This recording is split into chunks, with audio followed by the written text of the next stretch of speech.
Hello, my name is Andrew Clifford.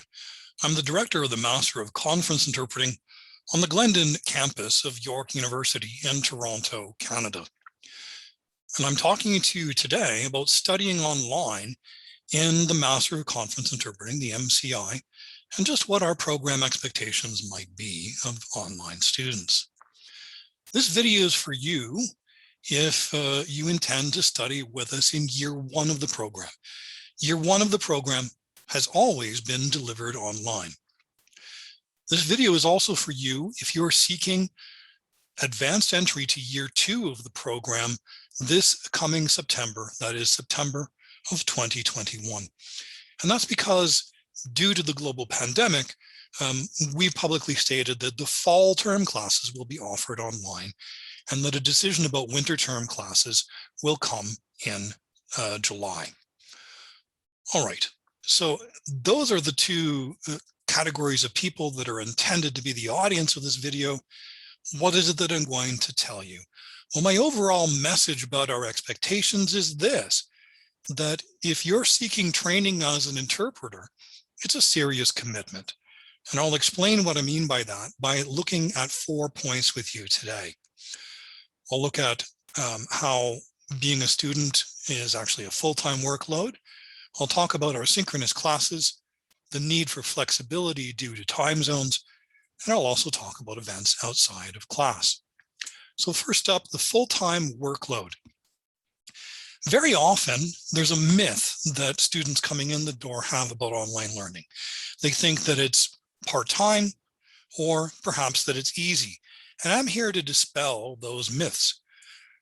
In our program, you have each week 15 hours of class.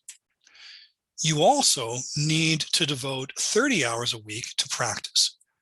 And so in total, that makes an overall commitment of 45 hours a week. That's looking very full time, isn't it? Why is it that we require you to study full time and have this kind of commitment? Well, learning to become an interpreter requires a really steep learning curve and a certain intensity of learning. And so that's why the program is full-time and you have to be committed to that. Let me talk to you now about synchronous classes. Very often when we say the program is online, there's a myth out there. People assume that they can just do it whenever suits their schedule. And that is simply not the case because we teach synchronous classes. In other words, all the teachers, the teacher and all the students are in the classroom at the same time.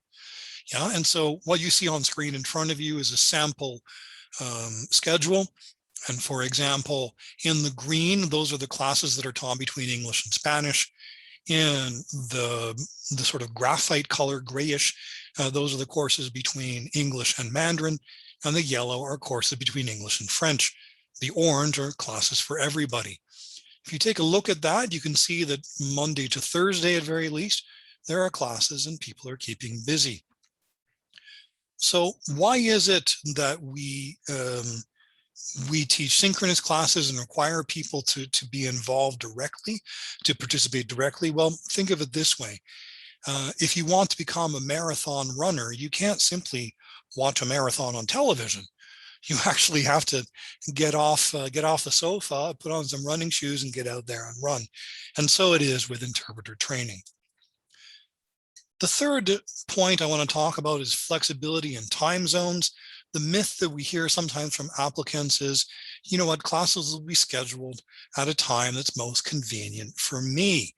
And here too, I just want to say, wow, we have students and also teachers from all over the world. Yes, Toronto happens to be located in the Eastern time zone in North America, which makes us the same time zone as New York City, for example. But we regularly have students who are in China, which is, depending on the time of year, 12 to 13 hours ahead of Toronto. We have many teachers who are in Europe, and that's 5 to 6 hours ahead of Toronto. And we very often have students who are on the Pacific coast of North America. That's 3 hours behind Toronto. All that to say, we require a lot of flexibility from our students. We'll try to schedule classes at a time that works for everyone. And we generally find that that means between, say, 10 a.m. and 2 p.m. Toronto time, but there will occasionally be exceptions to that. So why is it important for you to be flexible and to be participating, even at a time that may not be the most convenient for you? Well, it's because by participating in classes, making speeches, for example, on different topics in your language, also assessing yourself in front of others and assessing peers. That's how you get the most bang for your buck out of the training. The final point I want to talk about is events outside of class.